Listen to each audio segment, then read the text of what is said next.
Welcome to The Art of Growth. This is Jim Zartman, and today Joel Hubbard and I are talking about diversity. And this is a very hot topic in communities and workplaces and churches. But what we're noticing is in each one of these environments, what people mean by diversity is pretty limited. It's not very diverse. So that's what we're going to be talking about today. Before we jump into the episode, you can go to theartofgrowth.org to take our free Enneagram test, instincts test, or explore what it would look like for us to work with your organization on personality using the Enneagram or communication, which is a big one we're working on right now. All of that is at theartofgrowth.org, and we're happy to answer questions if you email us. But for now, let's go ahead and jump into this episode, and there will actually be another episode later this week. Let's go. So we've been talking about a culture of, with different aspects of work culture. And we've been talking about responsibility and trust and empathy. And so we want to talk a little bit about a culture of diversity and inclusion. And most companies have done some kind of a DEIC, as they call it. Some human resources departments have people on staff that their entire job is around diversity, equity, inclusion. And they are fighting for some really good things. They're trying to bring awareness to some things that people weren't really talking about 20, 30 years ago, and even more recent, or aren't talking about in some places, which is awareness of that people come from very different backgrounds. In our culture, they're talking a lot about, race or ethnicity or culture or sexual orientation or factors like that. And those are all really important, but I feel like there's enough people talking about those. So we're going to look at it from a very different perspective, because what we've seen in a lack of diversity is a very different category than what is typically talked about when people are talking about the DEIC. Well, and we've actually coached teams where big into the DEIC model and program and have done so much in that space, and yet they end up hiring very similar personality types onto their team. And we've said, well, that's interesting. You have diversity from these other factors, but you've got some blind spots when it comes to this area. And there are people, they look like you in terms of the personality. And so, we're biased to hire people. And that happens all the time. We are biased towards certain personality types for whatever reasons. It's like similar to mom and dad, maybe completely the opposite of mom and dad, or within the range, like they're not too far away from my personality type. Or they work like me. They have the same work values I do. And so I love these people. And unfortunately, what ends up happening is you get diversity in one area, but you didn't have the diversity in another area. And so how can we improve in this way to continue pushing the area of growth in diversity, equity, inclusion? Because that is so important, is to have different voices, different perspectives, regularly speaking together, working together, because I think we get our best products when we're collaborating and working that way. Yeah, and I think that's often missed. I've heard diversity and inclusion talked about from almost like a social justice issue, but they're missing the fact that if companies are really investing in this, because if without it, there is a lack of innovation. So there are scientists that were literally talking about hiring, and they said, you have to hire people that put the ketchup in different places. So, if you grew up in a predominantly like white suburban American home, they put the ketchup in the refrigerator.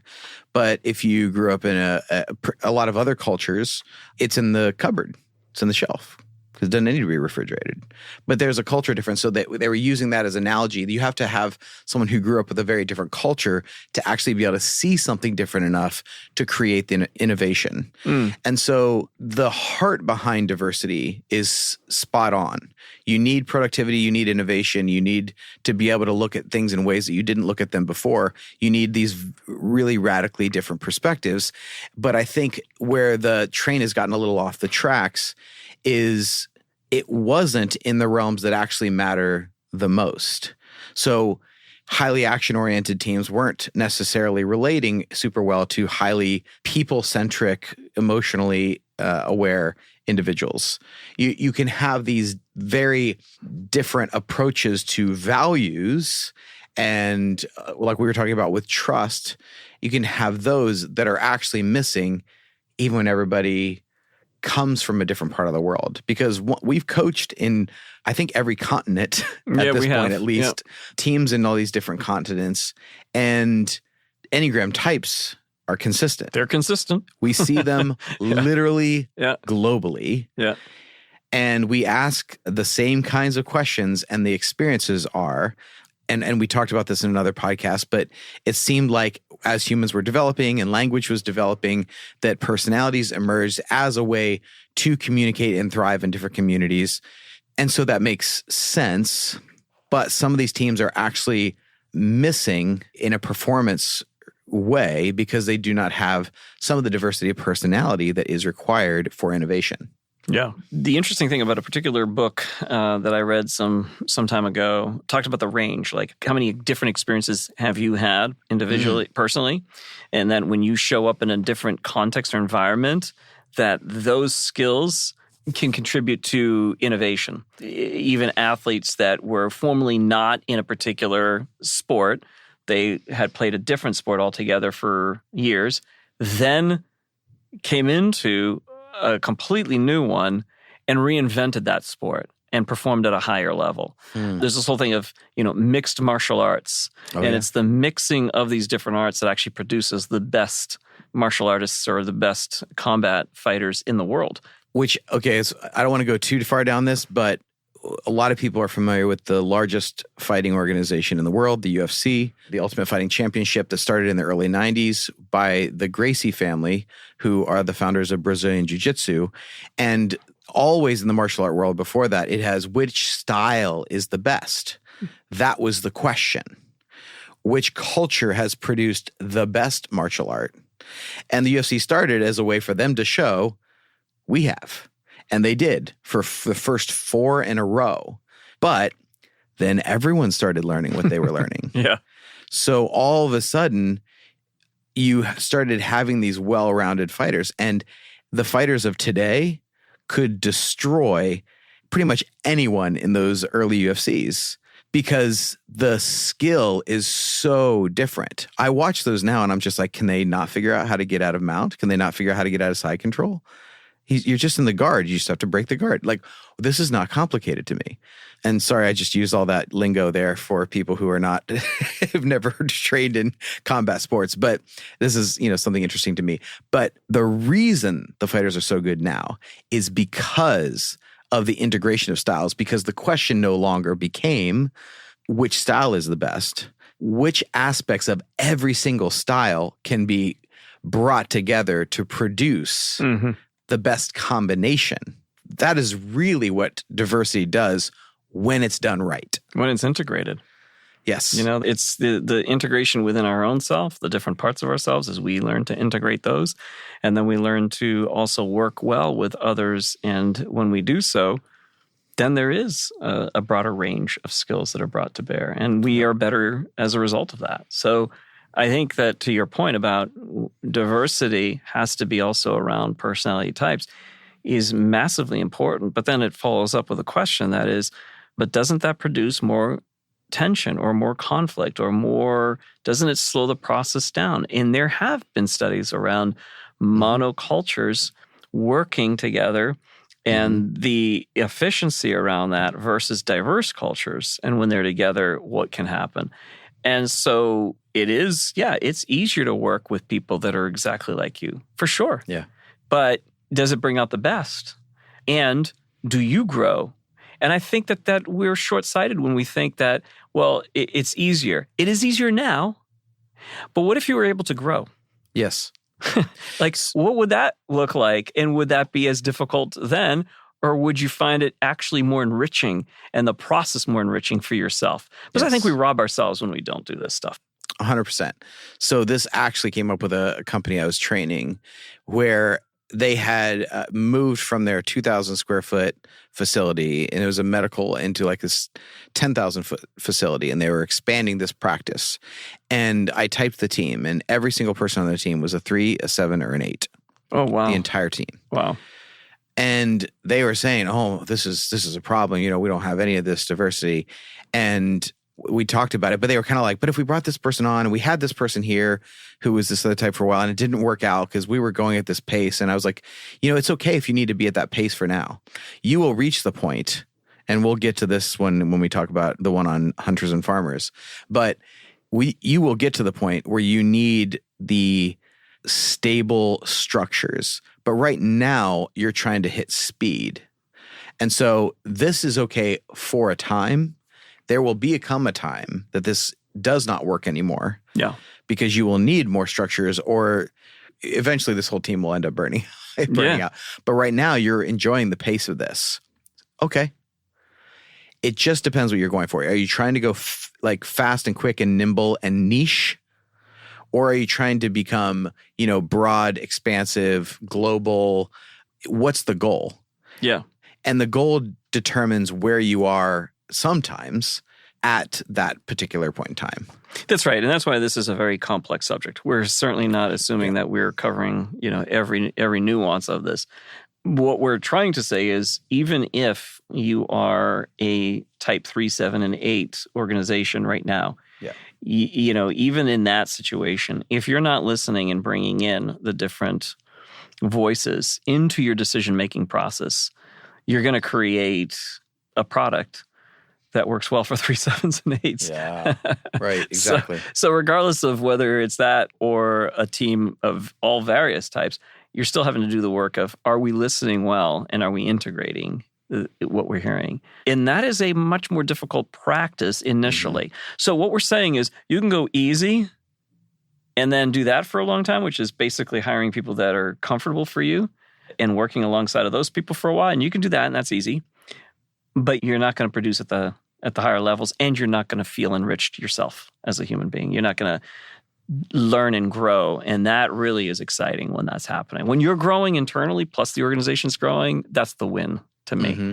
Everybody wins in that situation. So how do you do that? How do you move into more practices around, having the diversity of types, personality types around you? Do you just throw money at it? You hire it? Some people say, well, just hire them. But then if you hire them, are you forcing them to, without even realizing it, are they still being pigeonholed into your particular rigid culture that is your personality type? Well, I think that's one of the things that we've seen, and we've seen this in a few different companies, where they realized they didn't have enough, or they didn't have these other personalities on their team. And so they hired it out. But that person felt like they didn't fit in with the team. Yeah. And then they felt like, well, I'm in the wrong place. Yeah. I don't know how to solve that yet. I think there's going to be a learning curve for this. But I think we're trying to give a different spin on this, because there is going to be a steep learning curve around a lot of this. I think there are practical things, obviously, we can do now. But that just throwing money at it and just throwing and hiring one person who is of a different personality type, who's process-oriented, detail, and likes to slow down and create the order and all that stuff. And they walk into a team of high-paced, fast-moving, quick decision-making people. There's going to be friction. Yeah. And I think part of the solve to that is some things that we offer, which are, the workshops that we do help build that empathy, because it's, what we've talked about in the previous episodes on the culture of, these are all things that help with that process. So culture of empathy, well, then you're learning to really listen well. I think these are things that can help to bring about changes within yourself we've never had a type 8 in our organization. Mm-hmm. I know a company that we've worked with that actually have no 8s that we know of, and we've typed quite a few in that organization. So I was just working with a company, and there's not one type 3 in the entire leadership team. Wow. And I was like, that's a pretty strange. Yeah. I don't think I've ever seen that before. Yeah. A 10-person team, not 1 3. Yeah. So it's again, it's very rare for certain elements to be missing, but then on certain kinds of teams, it's very rare for the certain type to be present. Yeah. But I've watched this team start to hire types they haven't had on their team. And now we're working on, how do we integrate them more? Mm. And some of the workshops that we'll be doing will help with that. Yeah. And so really it's about learning, like, who are you? Yeah. Can I see the world from your eyes? And when I can, then I can start to see.